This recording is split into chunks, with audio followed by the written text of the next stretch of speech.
good. Can you hear us? Is the volume okay? Hear us at the back? Yes, good. Good afternoon, everyone. Late in the day. Well done for staying around. One more panel after this as well. I'm Paul Gordon. I am the founder of CoinScrum, which is the UK's oldest Bitcoin or blockchain meetup group. We started here in London back in 2012. So we've seen a few changes over that time. Do recall early conversations around NFTs before they were called NFTs. Seem to remember Rare Pepe being built on the Bitcoin blockchain, on top of Counterparty, I believe. So these things have been around, but obviously NFTs have become a very hot topic recently, this year especially. So I'm thrilled to be joined by 4 luminaries who have been throwing themselves deep into the NFT space. Hopefully they're going to enlighten us and enlighten you, more importantly, with their thoughts on where the industry's at now and where it's possibly going to be heading in future. So the title of this discussion is, Are NFTs a Cultural Revolution? I guess we're about to find out. Before we start, guys, just let you introduce yourselves very briefly, if you don't mind. Hello, everyone. My name is Ed Carney, and I am the founder of Freedom Labs, which is a full-service NFT creative consultancy. I've been collecting NFTs since the start of this year, quite seriously, and working at both ends of the spectrum, doing generative projects on a sort of more collectible end of things, but also working with some quite serious people in the contemporary art world, advising them on their first moves into NFTs. Hello everyone, I'm Andrea Bonaceto. I'm one of the co-founders of Eterna Capital, which is a venture capital company based here in London that invests in early stage blockchain projects. I'm also myself an NFT artist. I did a few releases on Nifty Gateway, and I also co-founded an NFT marketplace on Algorand called Aurist. I'm Jimmy Dowdu. I'm the founder, CEO of Vault Hill, where we're building a human-centric metaverse, focusing on the basic human instincts like vitality, creativity, idealism, community, romance, and all of that good stuff. So what we're doing is bringing brands, services, products, and scaling them up with extended reality into the blockchain and leveraging real estate through virtual land as an NFT and enhancing the human experience, moving away from that dystopian Ready Player One, type things that we see on the TV. So that's what I'm building within the metaverse. Hey everybody, my name is Richard Rouser. I'm a multidisciplinary technologist. I'm also the creator of the Dynastripes NFT project. It's an on-chain generative NFT art project that allows you to preview and configure artworks before you mint them, and once you do mint them, you earn royalties perpetuity on them. It's quite abstract art, very stripy, colorful, and animated. Glad to be here. Cheers. Thank you, guys. Thank you. Before we start, I guess, how many people in the room own an NFT or have owned an NFT? Okay, that's not too bad, not too bad.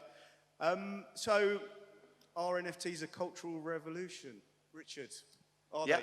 Yeah, so I would say we probably are on the cusp of something that is revolutionary in the sense that it represents an upheaval of the existing kind of cultural order. It's kind of out with the old and in with the new. And right now we have artists that were previously overlooked by the traditional art world, that were totally in obscurity as digital artists pre-NFT, now finding that they have a way to monetize their work. They've got followings, they've got collectors buying their work, they've got huge pools of capital that are chasing them. And what's really interesting is that right now the two spheres, the traditional art world and the NFT art world, they're not really commingling too much. A little bit, but not much. But as the NFT space gets bigger and bigger and people from the traditional art world realize that NFTs solve real problems that they have related to provenance, to authenticity, to proof of ownership, they're going to want a piece of that. And so the question remains, will we see these two different spheres be able to coexist? Will one try to displace the other? But there's no question. We're seeing kind of a new breed of artists and collectors and marketplaces emerge that didn't have a place in the art world before.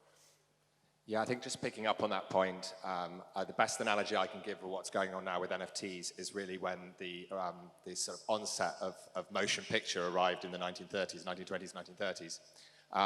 Imagine that you're a theatre actor that's been getting up on stage every night and plying a trade night after night after night, and suddenly this whole new breed of Charlie Chaplins and so on and so forth, who jump up on stage or get in front of a camera, have to be filmed for a short period of time, get paid far more, get paid far more money, there is that kind of, obviously that sort of push and pull between the two worlds, and yet 100 years on, we still have theatre, we still have moving picture, and then when television came along, that didn't displace either of them.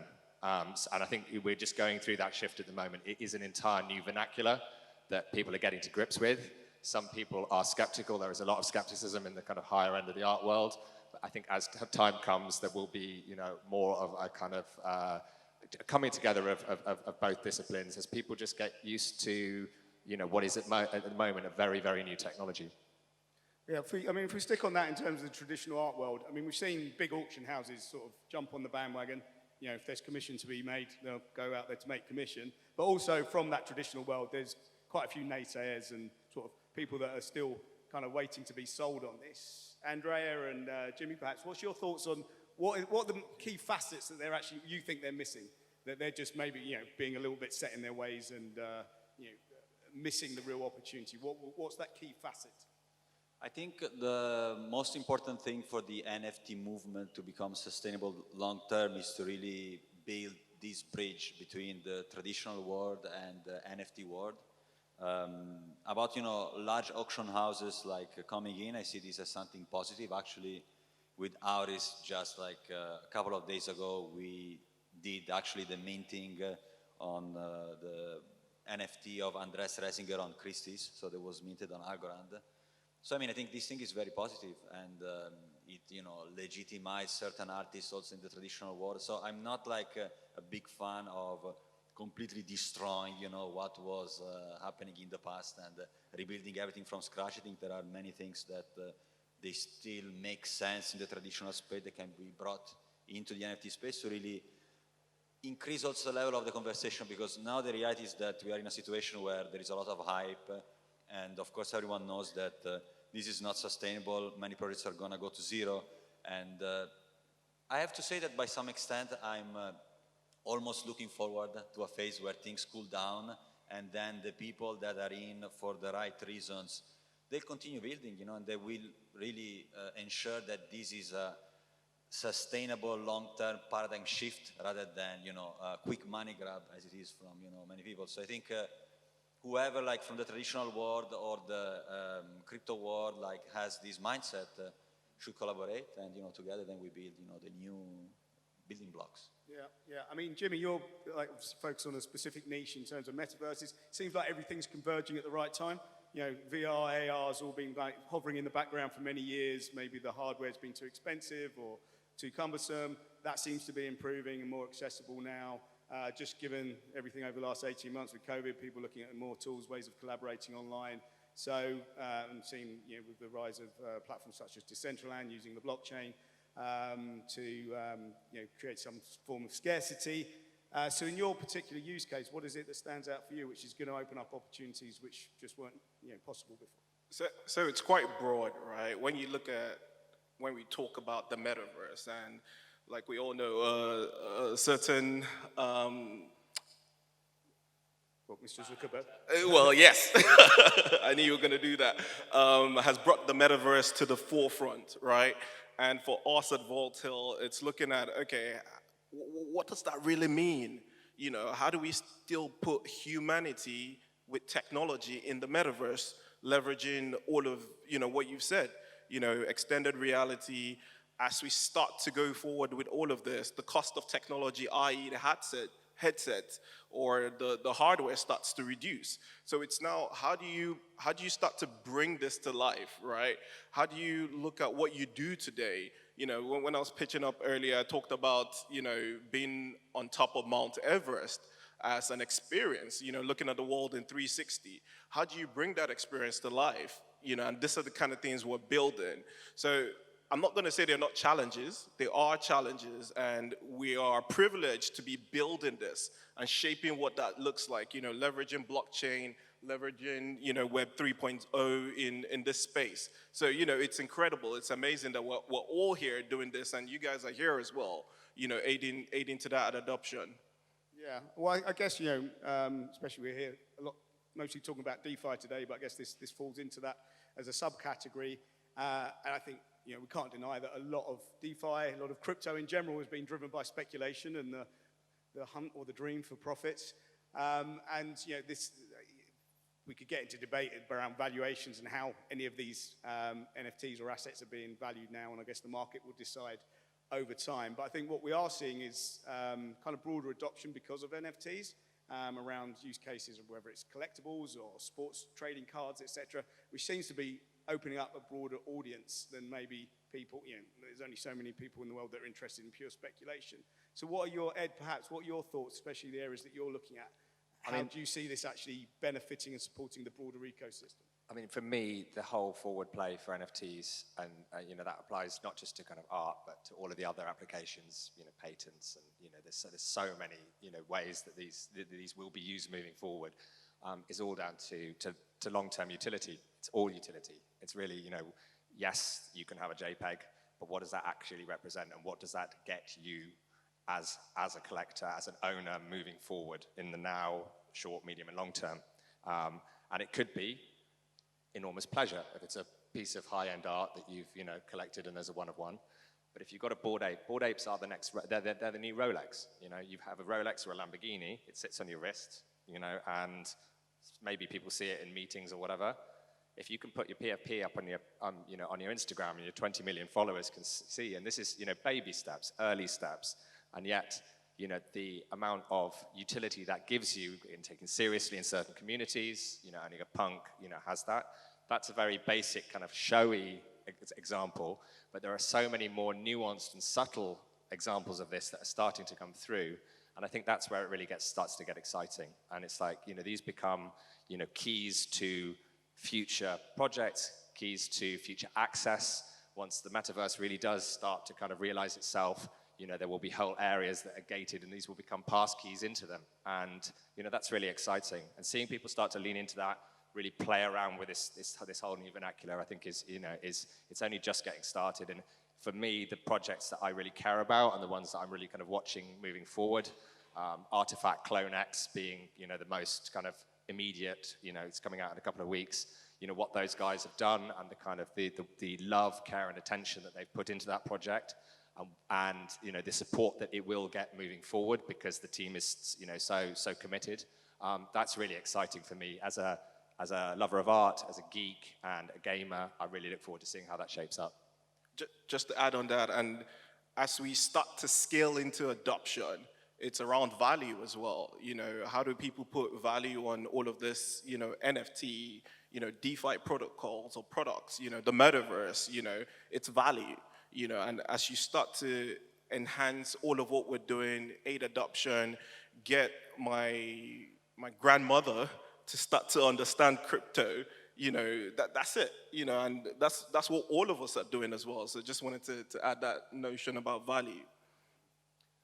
Yeah, I would agree with all that. I think you do have to be very careful in trying to value NFT projects, though, because there aren't any fundamentals, and you need to consider what imbues an artwork with value. And it's not too different from the traditional art world.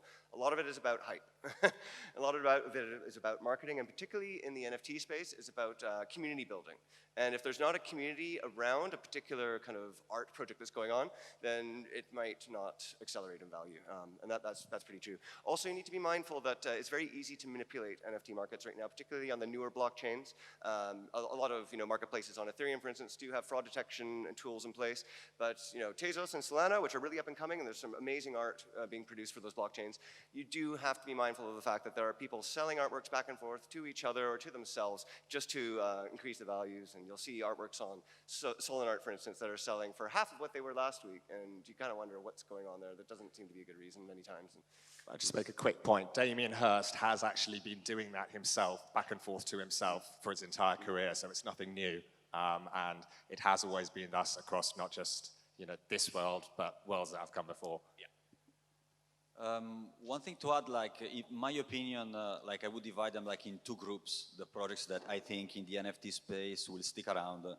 On the collectible side, are all projects, of course, you know, as you know, you have said, like have extremely strong communities, and I think also have the potential then to evolve into DAOs. Like I think that the interconnection between NFTs and DAOs is very interesting because, yeah, I mean, you'll arrive at a point where probably you could run a country with a DAO.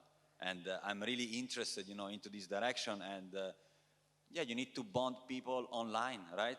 The society is like a digital society, and now with NFTs you can do it. So every collectible project that is well thought and have this at its core, I think is gonna do well. The others are just gonna, I think, disappear. And then the other group is on the more like fine art space.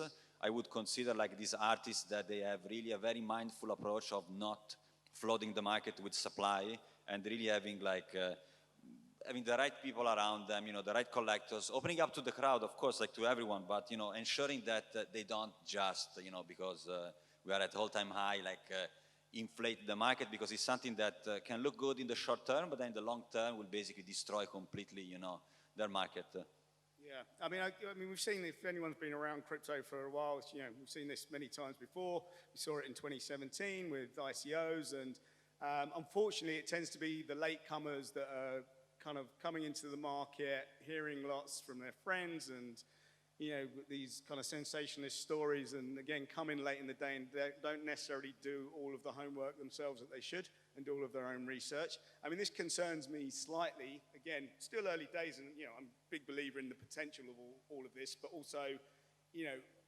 is everything as it's being sold in terms of the idea that this stuff is proving originality, provenance, uniqueness, where we've got these things being developed on multiple blockchains, being issued on multiple platforms, even like the Ethereum standard that these things are built on doesn't necessarily do what people might expect in terms of provenance, because, you know, I was shocked to find out that, you know, it doesn't actually take a hash of the actual image, and you can actually change that image. So how careful do people need to be? And Richard, maybe where are we at with the technology? I mean, right. You know, what needs to be done? What do people need to be looking out for? So it's easier for me to comment on this sort of thing because I am a technologist, and so I like to look under the hood of the smart contracts and see what you're buying. And I've got to admit, I previously did have a lot of contempt for NFTs back in 2017, because I looked at the CryptoKitties smart contract, I looked at the CryptoPunk smart contract, and really what you're buying is an ID and a blockchain, and then if you're lucky with some projects, a reference to a centralized web server. If that ever goes down, well, you better hope you save your artwork, because, you know, it's gone. So that's one thing I'm really keen on, is on-chain art. And that might be the artwork is hosted in a distributed file system like IPFS or Arweave. Then we know that, you know, that the artwork is actually encoded onto the blockchain itself. And even better is if you can actually get the artwork onto the same blockchain as where the property rights reside. And there's a lot of people doing that. Dynastripes, my project, does that as well. And I think those artworks will probably stand the test of time better. When you look at a lot of these profile pic projects, for instance, a lot of the images are hosted on a centralized web server. If that company goes bust, or, you know, if World War III happens, there will still be, you know, an Ethereum node blinking away in a bunker somewhere, or, you know, on the International Space Station, but that centralized web server is going to be gone, and the artwork with it. So. Sorry, Jimmy, you got something to say on that? Yeah, I was just going to add, you know, you talked about standards as well. So there's that difference between, you know, ERC 721 and ERC 1155, and getting people to understand the differences. And the part of the challenge is also the technology in terms of the blockchain. You know, you could want to do an NFT, and not necessarily art, but just NFT in general, on 721 or 1155, and you realize that the other blockchain doesn't, you know, accept that, for example. So, you know, it's looking at how we solve for that, you know, interoperability as well between those blockchains, and, you know, it's working through those examples with, you know, devs and, you know, ourselves as well to see how we solve for that. Well, Ed, as an issuer, what's your thought process when you're looking at different platforms to issue assets on? I mean, it's there's a lot of new protocols coming out there, and there's a lot to be said for being the first on on a new layer one, or even a layer two. Just watching the initial drops on things like Immutable X, and you know how well they've done. But at the same time, you know, the analogy I give is, you know, a lot of the time it's a bit like, I don't know if anyone spent any time in Ibiza, but it's like being on Formentera, kind of looking back at the mainland. And yes, the drinks are way more expensive, but that's basically where the main party is, and that is Ethereum at the moment. That may change, but I think but just going back to the sort of, a lot of how we view the kind of current NFT market is still very, very short term. Yes, we are in a crazy bubble. Yes, that bubble will burst, and loads of projects will go to zero. but we're still looking at this in a kind of, 2 to 5 year. If you look back and, taking my background in kind of collectibles and following kind of collectible trends over the course of my life, people are weird. People like collecting weird archival things. And we are still in that kind of early adopter, ground zero moment. There was some crazy statistic that I think there's like, there's 4 billion people on the internet. There's 160 million people on Twitter. There's 10 million people in DeFi, and there's 300,000 OpenSea accounts. Yeah, which is, nothing compared to the vastness of the internet. And people do like firsts. So while a lot of ridiculous projects will probably go to zero, in the long term, there may be, just in the same way as there are people who collect really bad computer games from the early 1980s that got cancelled after one run, there may be this kind of long tail, or you'll find projects getting picked up and kind of, re-engineered because someone's got some sort of emotional attachment to them. So who knows? But I think in the short term, there will be this huge correction. A lot of people will be burned. The unfortunate thing is, normally what happens is the kind of the latecomer, the person who's, just sort of aped into something because, they're into the art, but haven't really thought about it, paid over the market price.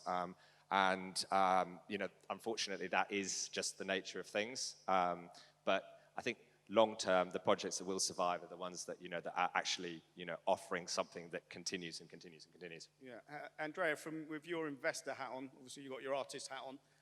So there's people that are investing directly into artwork or collectibles themselves, or you're probably investing in companies that are going to be, providing platforms for NFTs. Where are you more leaning towards? And again, how are you selecting companies to invest in particular, around what technologies they're building on or interoperability, etc.?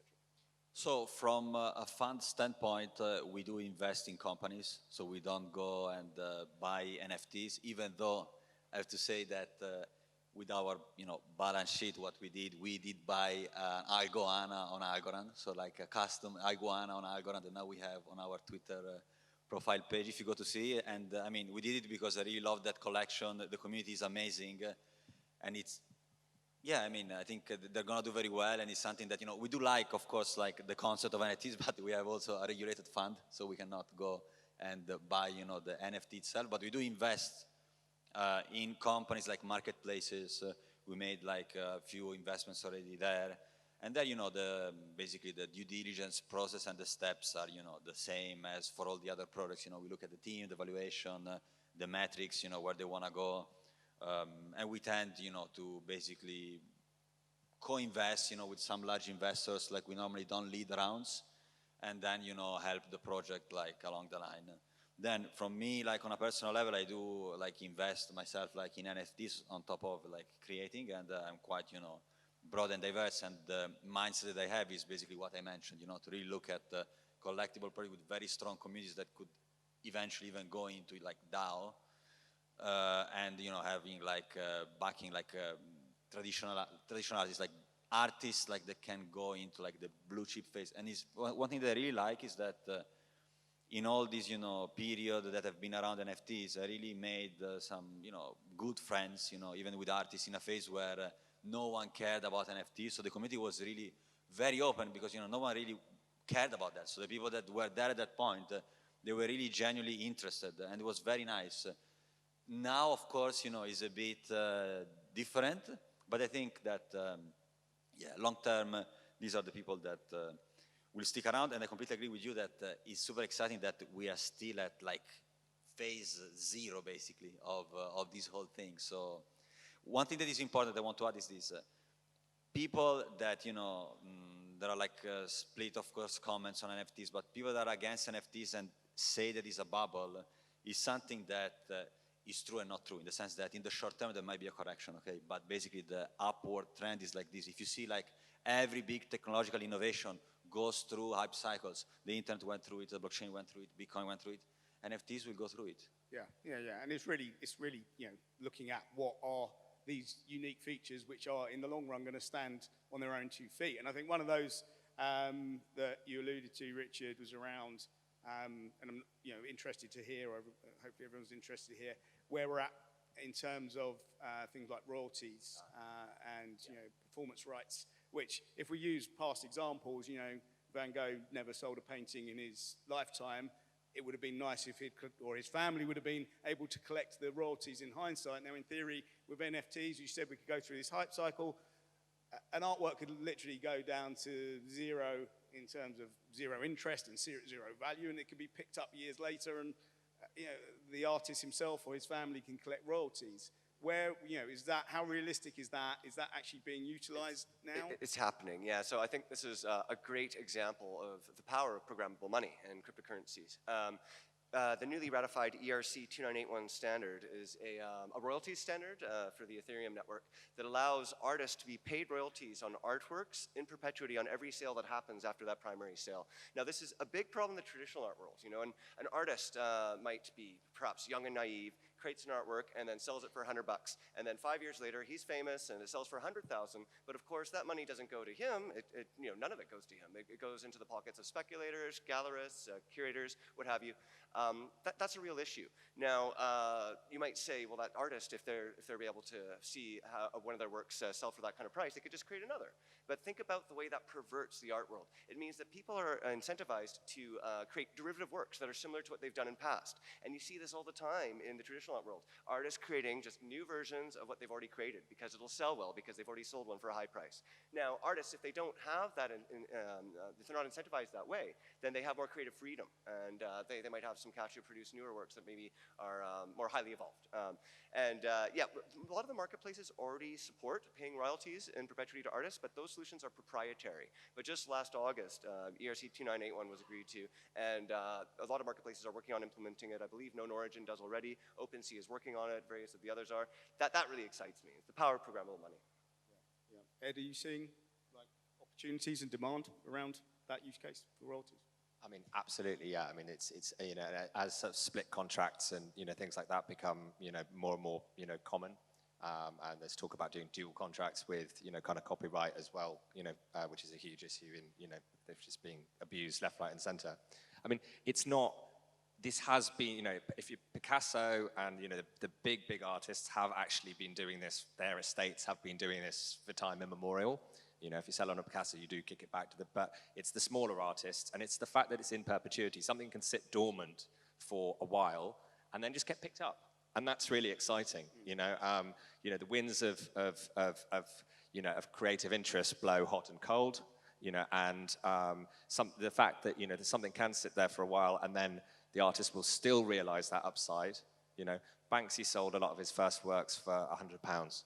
The lucky people, and I know a lot of them, I'm from Bristol, were there at that first night where he sold all of his paintings, and he will never see, he's built a career off it, and as far as kind of knocking out more of same, he's done a very, very good job of that. The nice thing is that, artists, will secure their career if they have a hit, and that hit can be a sleeper hit, and that will go on and into their, their children's lives and on and on. I think the only tricky part there is it all revolves around the ownership of the wallet, and that if an artist is to perish without their seed phrase, then that's then stuck there. Yeah. Well, social recovery needs to be developed. It's a pressing need. Has been for a while. Jimmy, did you want to comment on that? Because I was just going to come on to you as well. Yeah, I was just going to say, when we talk about NFTs, it's not just art. It's other things that, you could convert, a physical asset to a digital asset to provide unique ownership. So if you look at virtual land, for example, you could put in the same structure around, perpetual royalties of what you build on your virtual land. And that is something we're looking to incorporate in at Voltil in our Metaverse, to provide that, passive income, for folks that get in early and, start to create on their virtual land and, take it forward. Yeah. Well, coming back to something we touched on earlier and staying on the subject of the Metaverse, obviously everyone's would have seen in the news the last couple of weeks, Facebook rebranding as Meta for some time. I know, calm down, Ed. Easy, Ed. Calm down, Ed. I know this gets your goat when we come on to it. But look, clearly that's Mark Zuckerberg's vision that social networking will be done in virtual worlds, and I tend to agree over time. And then we'll just be going back to age-old debates over closed loop networks and walled gardens versus the world we live in now of open networks, open source networks for development. So that's going to be an interesting battle. He does have the benefit of a good few billion users already to tap into, which does help. So we'll have to see how that plays out. But I think the key thing around this, and again, for me, if I've ever been asked in the last 10 years what, Bitcoin or blockchain's killer app was going to be, it's always been, for me, digital identity. Might not have been a well-received kind of mindset in the purest days, early days with Bitcoiners. But it kind of, again, we're seeing all these things converge with regulators paying this more attention, even around NFTs, about whether some of these things start to look like securities and they're going to be captured under securities law. It seems to me that digital identity is going to satisfy regulators, hopefully built in a way, if it's self-sovereign, that puts the data back in the control of the user rather than the Zuckerberg. And there's a real opportunity to make things better. And that moves us on to avatars as NFTs. So this seems to be a real opportunity and a really interesting thing that we're going to see develop. Where are we at with that? Jimmy, start with you. Metaverse. Thank you. So I kid you not, this is a dear topic to me, and it's one of our product lines at Vault Hill, avatars. And what we've done is we started off with just creating a bare experience where we're able to get our users to create their avatars, partnering with an avatar company in the short term. But long term for us, and we've started having those conversations with an avatar company in Barcelona, where they are looking to do something unique. And when I say unique, it is truly unique. So they're working on research with PhD students in, I think, the University of Catalonia and also the European Union on how you start to look at digital identity and bridge that into avatars, right? So if you had, a bank account, for example, that is kind of like an authorized, information of you, say Jimmy, right? Now imagine that data being linked to the blockchain through a hash and a unique code, and then you're able to then create an avatar that links that back, and you could have, like, on Twitter, a verified tick to say, hey, this avatar has been verified.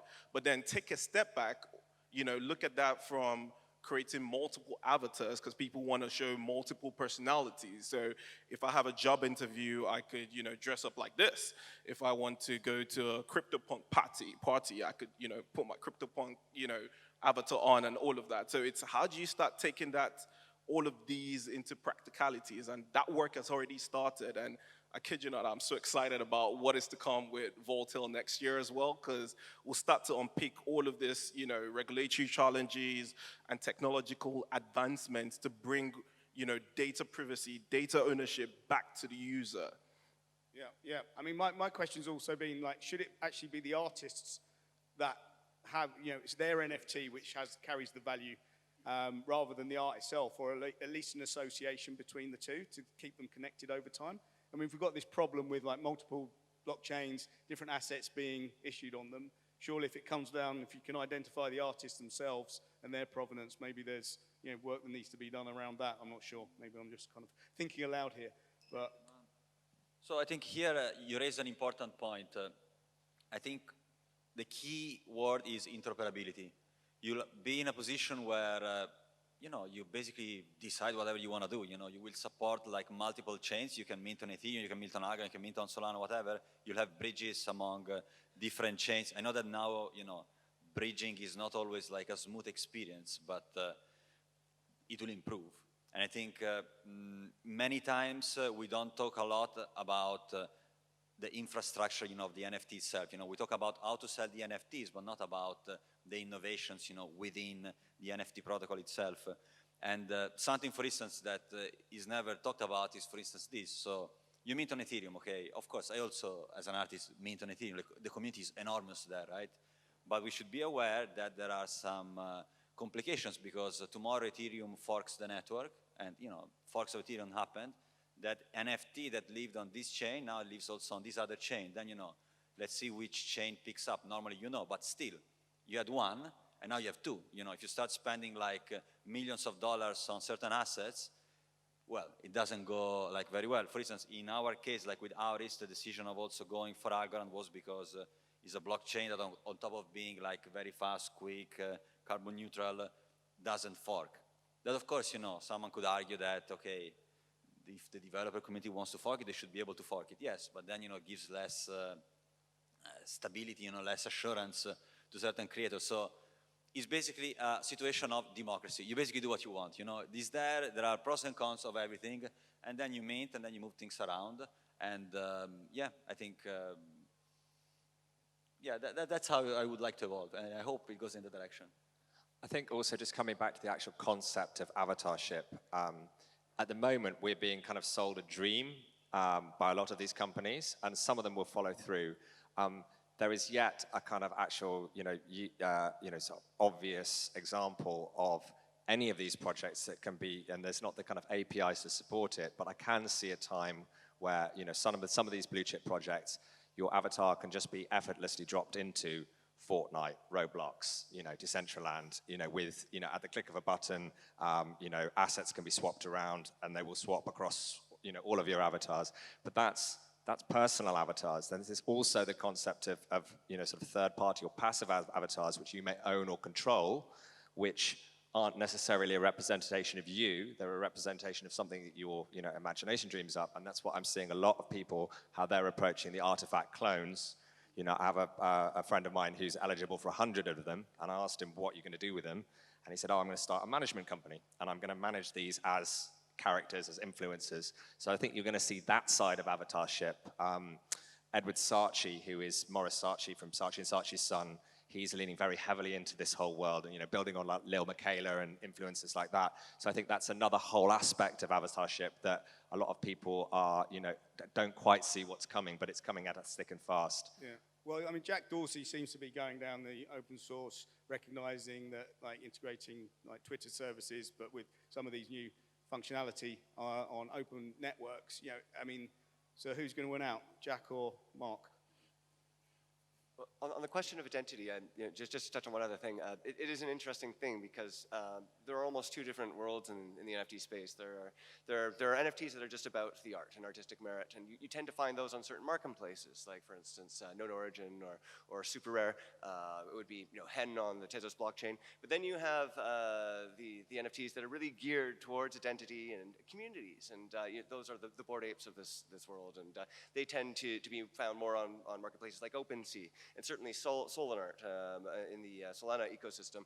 And people sometimes, when they buy one of those NFTs, they're not expecting to just purchase that NFT. They want the story. Sometimes they want the Twitter account. Sometimes they want other kind of, things related to identity, maybe a Medium account or something like that.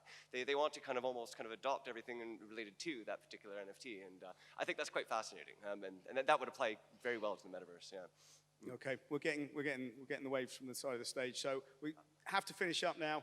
I'm going to finish with a question for each of you that was asked when I was at the Sotheby's Natively Digital sale over the summer. The head of contemporary art at Sotheby's was in the room, watching in dismay, I think, or the sale had already happened, but he was sitting there and watching, joining in the Q&A, and he did ask, and the room was filled with lots of 20th century contemporary art on the walls. And he asked if you had 20 million to spend, bearing in mind they'd just sold a rare CryptoPunk, on a rare CryptoPunk or a Picasso, where are you going to put your money?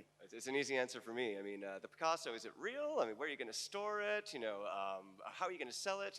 The auction house is going to want 15% from you and 20% from the buyer. No, I'd take the CryptoPunk any day. It's. Jimmy?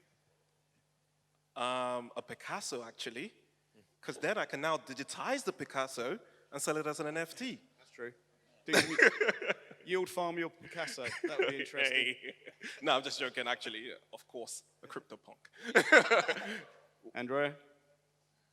No, I think what you mentioned about the Picasso is interesting because also another thing is fractional ownership, right? Yeah, you can do that. You can democratize access to a Picasso. But then it becomes a security, and the SEC starts. You can create a community around it. No, but apart from joking, it's an interesting question for this reason, because the traditional world and the NFT world, they are the same thing in the end. So I hope that we don't talk about NFTs anymore in the future, in the sense that it's part, of course, like there is an NFT component. Even on the Picasso thing, you can do so many things, right?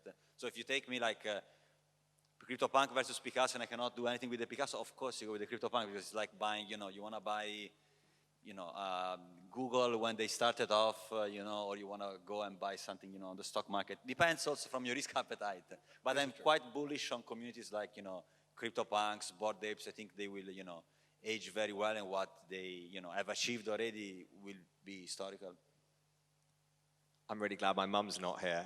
As an art historian, she would probably beat me around the head with a wet fish, but obviously a CryptoPunk, and specifically, I think it would be CryptoPunk 8870, which is a 5-trait punk that looks like a punky version of my dad, and is currently on sale for about 16 million. So yeah, that would be the one. Oh, I'm going to be a killjoy. Maybe it's because I'm the oldest person sitting up here, but I'm taking the Picasso, I'm sorry. Thank you, guys. Thank you, everyone.